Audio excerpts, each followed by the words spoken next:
This news conference, we're going to cover all of this, so stick with us right here. Let's go to the start of this news conference. Today's not any easier than yesterday was. All the victims' families have been notified. We will be releasing a list of those that lost their lives yesterday. It will be released through our PIO in a very short period of time.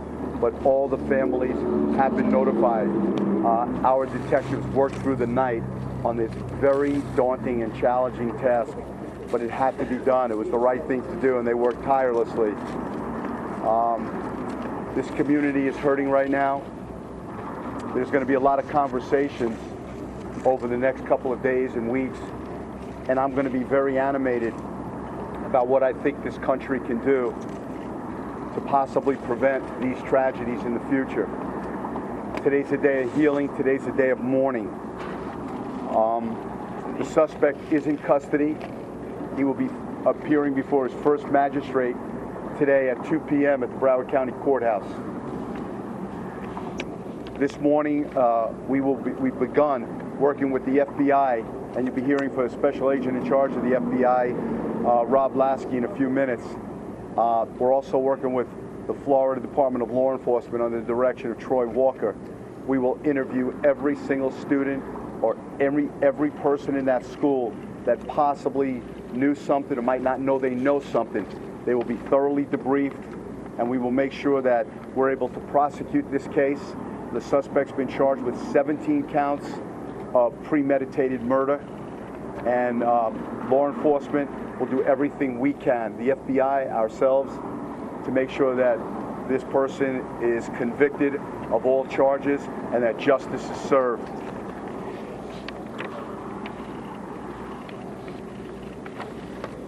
Sadly, there have been copycat threats made today at other schools. We will respond to every threat. Every threat we receive, we will not classify it as a copycat or a prank call. We will respond in full and investigate it. Any call that is made fictitiously, any fake call, any call that's made to take out resources at a time like this and place them in places where we don't need to be, we will do the full power of the sheriff's office will investigate this and charge anyone accordingly with the maximum charge we possibly could for doing something so horrific, so pathetic.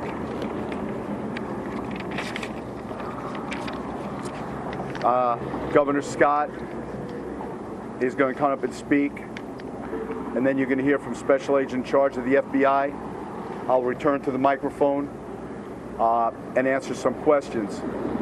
I think it's noteworthy that at our next press conference, I will be releasing a timeline based on investigation and video that we've captured as to what happened yesterday, and I'd like to take you through it in chronological order. We're not ready to do that at this time, but when we are, we will be back here and we will release that. Now I'd like to introduce Florida's Governor, Rick Scott. Thank you, Sheriff. I want to thank everybody in the Sheriff's Department for all their hard work to make sure one, this individual is, we have justice, and two, to make sure this never happens again. So I think everybody up here is going to say the same thing. Our hearts and prayers are with these families, the families that clearly lost a loved one, other families that have loved ones still in the hospital. I had the opportunity to visit with some of those families last night. And then also we want to make sure this never happens again. Next week in Tallahassee, I'm going to sit down with state leaders. We're going to have a real conversation about two things. How do we make sure when a parent is ready to send their child to school that in Florida, that parent knows that child is going to be safe? Number two, how do we make sure that individuals with mental illness do not touch a gun? We need to have a real conversation so we have public safety for our schools in this state. I've spoken with the Speaker, Richard Corcoran, Senate President Joe Negron. They're committed to provide the resources and have a real conversation about how do we make sure that we have public safety. I want to make sure that my children, my grandchildren, yours, everybody in this state can wake up and be safe. I'm going to stay here and do everything I can. I know all the state resources are going to do here. I know the Attorney General, everyone's going to work hard with the Sheriff's Department, the school district, to do everything we can to go forward. But the violence has to stop. We cannot lose another child in this country to violence in a school. There's many families grieving right now. We've got to grieve with them, mourn with them, but give them their space.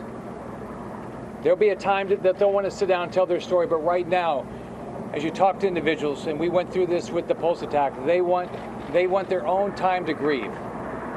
So I want to thank everybody, from the Sheriff's Department to FDLE, to the federal government for everything they're doing, the school district for everything they're doing to keep people safe. I want to thank the Attorney General for the victim advocates that are coming down here to be helpful. Good morning. My name is Rob Lasky. I'm the special agent in charge of the Miami Division of the FBI. First of all, I want to express my heartfelt condolences to the victims, the families, the friends, the entire community who suffered this senseless and cowardly act. The FBI continues to stand by the Broward County Sheriff's Office, support them and give them every resource they need to investigate this heinous crime. In 2017, the FBI received information about a comment made on a YouTube channel.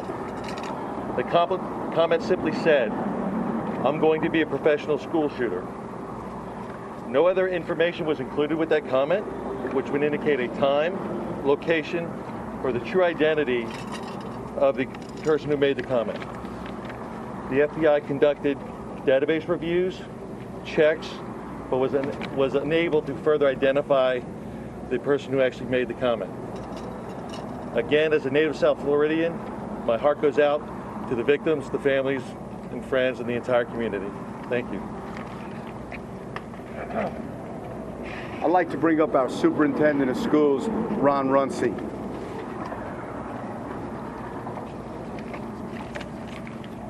Again, and we can't say this enough, every minute of the day is focusing on how we can support our families, our students, and our staff as we work through this horrific situation. We have provided grief counselors at several locations for our students, 2 in Parkland, 2 in Coral Springs, and you know, we are doing everything that we can to make sure that we are supporting our students. We're also providing grief counselors on site for students and staff at West Glades Middle School, which is near here. Throughout the district, we're providing guidance to all of our schools on how to have conversations with our students on this particular topic. I will tell you that students have been reaching out to me, reaching out to staff, probably board members and others, saying that now is the time for this country to have a real conversation on sensible gun control laws in this country. So our students are asking for that conversation. And I hope we can get it done in this generation, but if we don't, they will. The second thing I would say, and the governor alluded to it, something that we can do now that we can get done in this legislative session is some real funding for mental health support for our youth and organizations in our community so we can properly provide the right kind of interventions.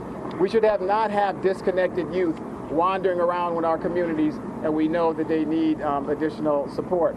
I've been on the phone with members of the legislature. They're going to work with the leaders there and the governor to substantially increase the amounts that are being put on the table right now for mental health services so we can have more counselors, more psychologists, more family counselors, caseworkers in our schools. It's absolutely needed. The last thing I would say is that there have been a lot of inquiries as to where individuals can provide support. I want to thank everyone in the Broward community and around this country for your continued thoughts and prayers, acts of kindness that we see minute by minute. There is a GoFundMe account that's been set up. As we talked about yesterday, there have been a lot of fraudulent type of activities set up out there, so we've worked to establish something that's credible.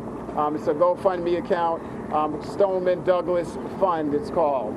Again, that's GoFundMe, Stoneman Douglas Fund. which folks can make contributions. Again, please keep our babies, our families, and this entire community in your prayers as we go through this healing process. It's going to take quite a while for us to be able to deal with this, but we're going to do everything we can every day, create the greatest amount of flexibility we can to make sure that we're supporting our families.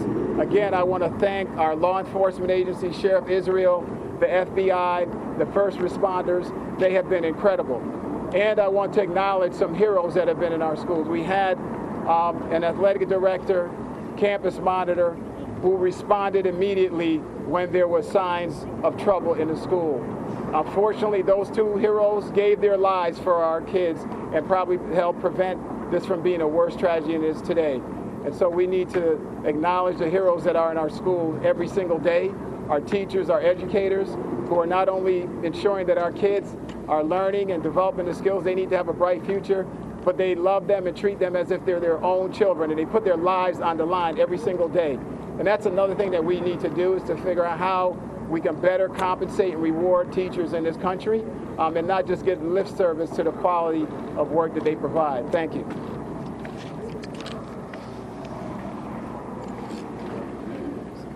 As I said yesterday, when our Attorney General Pam Bondi found out about this tragedy, having dealt with the Pulse nightclub and having a lot of expertise in this area, unfortunately, she got on a plane and she was down here within hours and helped out and has begun to help a lot of our families out. So I'd like to bring her up here so she can tell you about some of the great things they're doing to try and help out families in Parkland.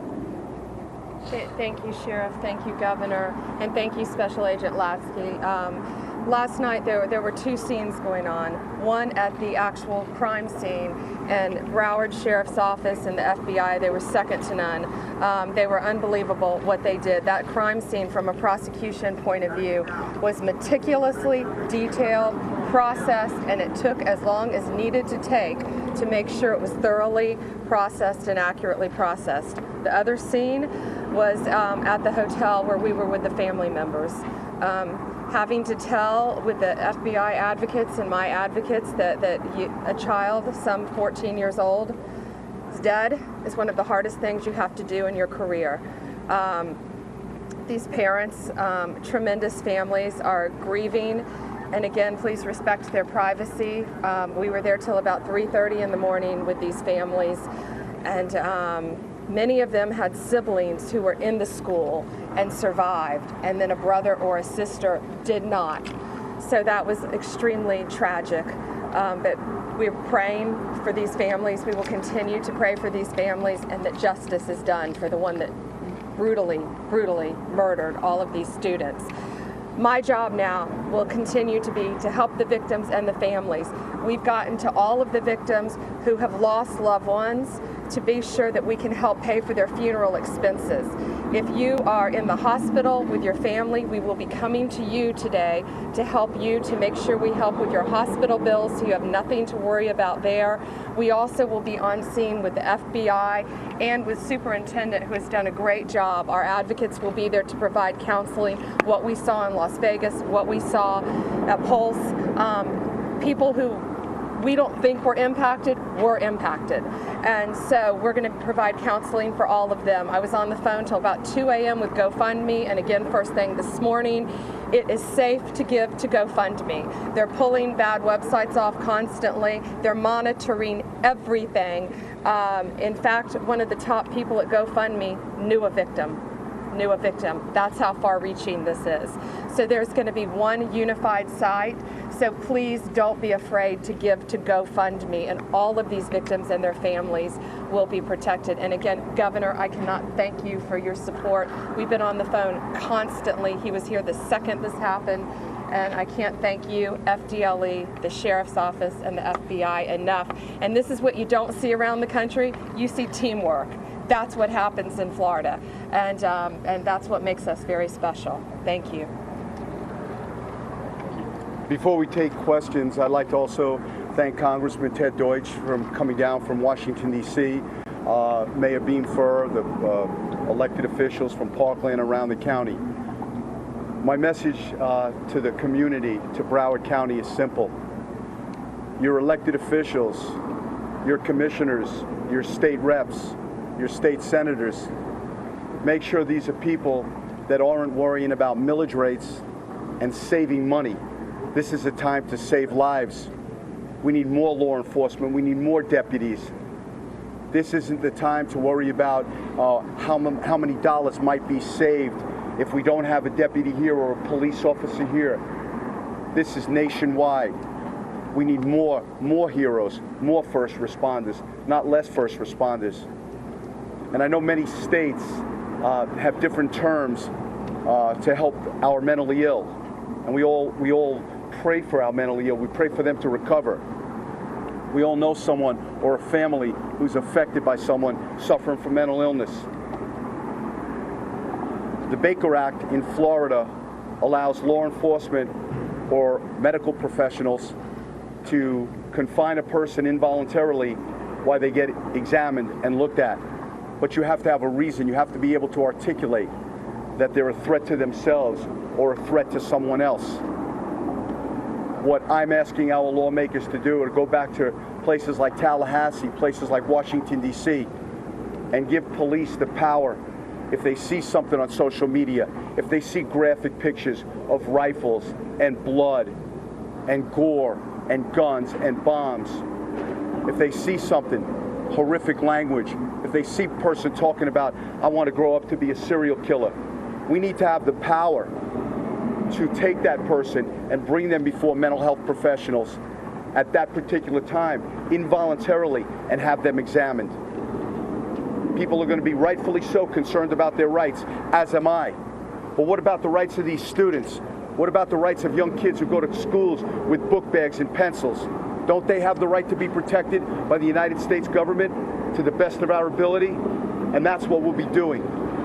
Any questions? Sheriff, what about the condition of the people that have been injured? Coach Feist. I don't know about the incident yet or what actually his performance was, but I know Aaron personally. I coached with him. My two boys played for him. I don't know when Aaron's funeral is. I don't know how many adults are going to go, but you'll get 2,000 kids there. The kids in this community loved him. They adored him. He was one of the greatest people I knew. He was a phenomenal man. And I don't know the specifics yet, but I can tell you what, when Aaron Feist died, when he was killed, tragically, inhumanely, he did it protecting others. You can guarantee that, because that's who Aaron Feist was. Sheriff, can you tell us about the condition of those who are injured? What are the extent of their injuries? What kind of injuries do they have? Yeah, we are fortunate today to have our doctors who worked so tirelessly and saved so many lives yesterday. So we're going to bring up one of our doctors to speak about some of those questions and answer those questions. Doctor? Thank you, sir. Good afternoon. Sorry, Douglas. Dr. Evan Boyer, Director and Chairman of the Department of Emergency Medicine at Broward Health North. And I also have our colleagues from Broward Health Maine here. And the three of us collectively hopefully could answer some of those questions. So for starters, just because we're medical professionals doesn't mean we're numb to the emotions. And we send out our sympathy to all the families involved. The worst thing as a parent is if your kid doesn't come home from school that day, hits home pretty hard, and we sympathize for them. With that being said, nowadays, unfortunately, we do drills for this. About 9 months ago, we did a drill at our facility specifically for an active shooter. So when it becomes a live event, we can work seamlessly with fire rescue, BSO, in order to ensure patient safety. I want to commend the pre-hospital personnel yesterday for all of their efforts and all the efforts at Broward Health North, Broward Health Maine, and also Coral Springs Medical Center got a couple of patients as well. Specifically to Broward Health North, and then I'll turn it over to Dr. Menendez and Puente about Broward Health Maine. Broward Health North, we had a total of 9 patients. One was the suspect treated and released. We had 2 patients deceased. 3 patients have been discharged. We currently have 3 patients in the hospital, one with an extremity wound who's doing well and working with physical therapy, another patient who's still intubated after penetrating trauma to the chest, but is doing well and following commands, and a third patient that remains intubated in critical condition. Dr. Menendez. I'm Benny Menendez. I'm the director for the emergency department at Broward Health Medical Center. So yesterday was a tragedy that we all as a team took care of all these patients. We, our facility, received 7 patients. Of the 7 patients, right now we have 2 patients that they are critical, stable condition. The other 5 went home or they're on the way home and they're in good condition. The other 2 that they're critical, stable condition, I have Dr. Puente, who's the trauma surgeon who was dealing with them. So if you have any question about those, you can tell them. Thank you, Dr. Menendez. Again, I'm Ivan Puente. I'm the Trauma Medical Director at Broward Health Medical Center. And unfortunately, this is becoming routine for us now. It's the second such episode that we've had in a year, which is very sad.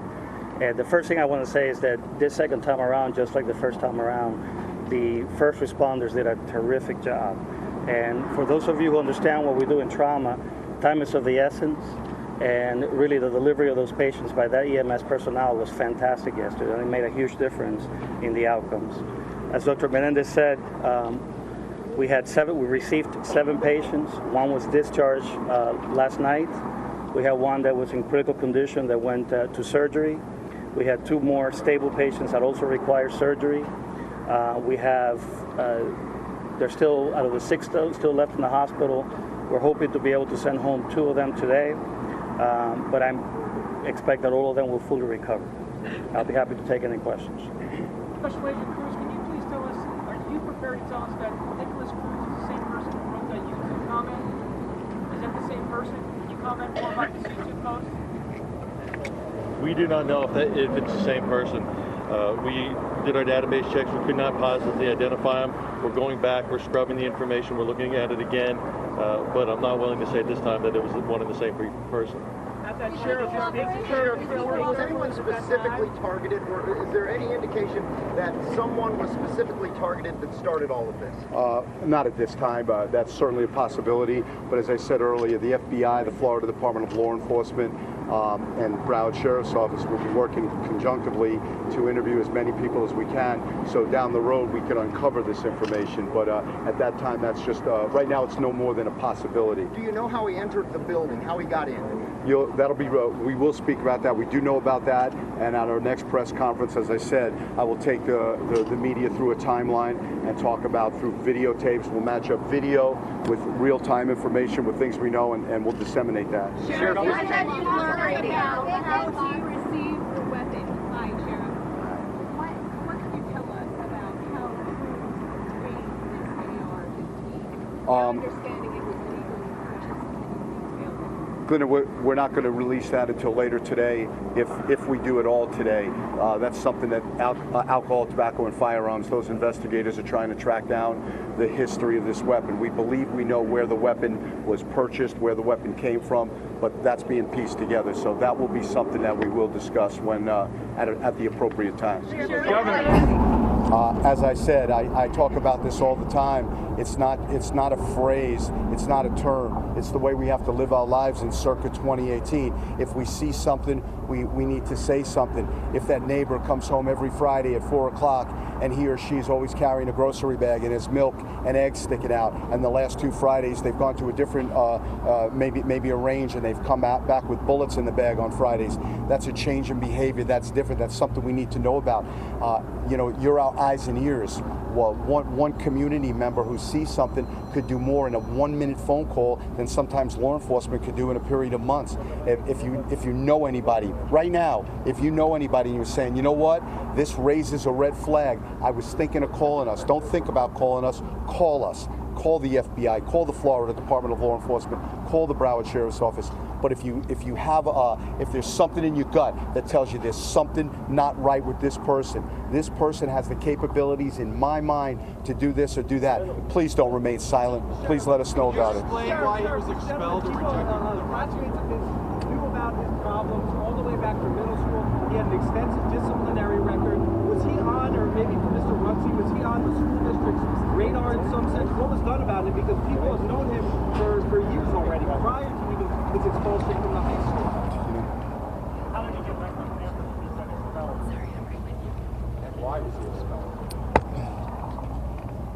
You know, as a school district, we have to protect the privacy of our students, so I can't go into much detail at all about the student's record and personal information. I will tell you that it was a former student at Stoneman Douglas. Because of issues that arose here, he was transferred to another school within the county. Was he in trouble at school? What type of school was it? Again, I'm not privileged to provide that information at the moment, but it is a student that we have been providing supports for and recognize that there certainly were challenges there. The specifics I can't get into. As far as the student coming on campus, this particular individual came on the campus at the time of dismissal, and that is a fairly open time for the campus, and he entered the facility at that moment. So that's. The district was aware of him as a potential problem, as having a disciplinary record, as having been expelled, as having been enrolled in rehabilitation in schools. I mean, the district knew he was out there and that he had caused problems in the past, correct? So let me just say this: when we have students within our care in the district, we provide the services that we can provide them. This is bigger than just the school system. Our kids are out of our schools 2/3 of the time that they're up. We need a community-wide approach to helping our students with challenges and mental health concerns. And so, again, we've got to invest resources to make sure that we minimize the occurrence of this ever happening again, because if we don't, it's not a matter of if, it's going to be when. So, Sheriff, do you know if there was a psychological trigger? Was there a psychological trigger with this student for this event? I have no idea. Where are you guys processing? There are some bodies that are still in the school. There's a medical. Right now, the focus of the FBI and the Broward Sheriff's Office is on the successful prosecution of this killer, and we're not going to leave any stone unturned. We're trying to process this as quickly as we can, but the ME is involved, investigators are involved, there's science, DNA, and a whole plethora of things. And we want to go fast, but we're not going to rush it. We're going to get it right before we get it fast, and that's what's going on right now. Doesn't a real conversation about situations like this? Do students in the school know who to report concerns to? If they were concerned about a classmate, is there a protocol or a system? Or You'd have to. I'm sure there is. I mean, wasn't at the camp. Did he cooperate? He wasn't enrolled. There is a process. They could get a hold of teachers, guidance counselors, their parents, make anonymous calls to Crime Stoppers. If somebody knows something, there's certainly ample way to say yes. Governor Scott, isn't there a way? Well, we had a school resource deputy, Deputy Peterson. He was on campus and he was armed. He never encountered, at this point, the only thing I can tell you definitively is he never encountered Cruz. Governor Scott, you said you would have a real conversation about how to prevent something like this from happening. Does that real conversation include gun control? Can you tell Floridians today that's something that you'll look into? The two things I want to focus on when I have this conversation next week with state leaders is I want to focus on school safety, and that's going to focus on dollars. It's going to focus, as the superintendent said, on mental health dollars. It's going to focus on what are the things we can do with regard to school safety. But on top of that, we've got to think about this: if somebody's mentally ill, they should not have access to a gun. So I want to focus on both of those things. I've already spoken to the Speaker of the House and the Senate President, and they're receptive to having this conversation about school safety. All of us have children, or grandchildren, nieces or nephews. None of us want anything like this to happen again. Let me also say something. I should have said something in Spanish earlier. Mis oraciones están con las víctimas y las familias que afectadas por esta tragedia. Como gobernador, es muy importante para mí que todos los estudiantes en la Florida estén seguros. Governor, quick question. Is it a diagnosis that he was mentally ill? It seems like there's a big focus on mentally ill. Is he mentally ill? Is that a diagnosis, or is this something that we're assuming because he killed so many people, or at least charged with that? I think it's a pretty good assumption to start out with. Yes. Governor, thank you. Can you sort of forecast for us the conversations you different from the conversations you had with them after the last few mass shootings? Right. But let's remember this. First off, Pulse was a terrorist attack. And after Pulse, I asked for money, and the legislature supported adding more counterterrorism experts through our Florida Department of Law Enforcement. And we did that. We, I think, added 46 additional counterterrorism experts. So we did that. In this case, what we have to think about is all of our schools have to be safe. It's as simple as that. How do we do that? It's going to be funding. It's going to be is there both for security, for mental illness, for counselors, things like that. But on top of that, we've got to say to ourselves, if we have somebody that's mentally ill, they can't have access to a gun. So, but look, I'm open to having a conversation about things because I don't want my children, your children, my grandchildren, your grandchildren, ever anything to go through like this. I don't want a parent to have to say, oh, I've got to teach you now when you start kindergarten that you've got to learn how to be careful about a shooter. That's not this society we all want to live in. I also we have out here today. I'm flanked by many of our school board members, our elected officials on the school board, Dr. Rosalind Osgood, Abby Freeman, Donna Corn, and a host of others. And we appreciate them being out here. And we're going to make sure that they're part of the conversations too, because they deeply care about their students and this community. So I'm glad to see them here today. A few more questions. And then what has Cruz said to you at this point? Yeah, we're not going to release anything he said to detectives. Special Agent King, when you hear or see something suspicious to report it, right. If someone came forward to your agency with information about this suspect, what could you legally have done about the fact that he owned a gun? Well, if he legally owned a gun, we couldn't do anything about arresting him for having a gun because you used the word legally. But we could certainly follow up. We could certainly go to visit him, whether he legally owns a gun or not. If we think a red flag goes up and that there's something not right, and we think that this person has a propensity to do such a horrific act, I think police all over this nation need to be empowered to take that person and medically deliver him to a medical or her to a medical facility where they can be examined. Thank you for your time. We'll be back in about an hour. In 2017, did you talk to Cruz?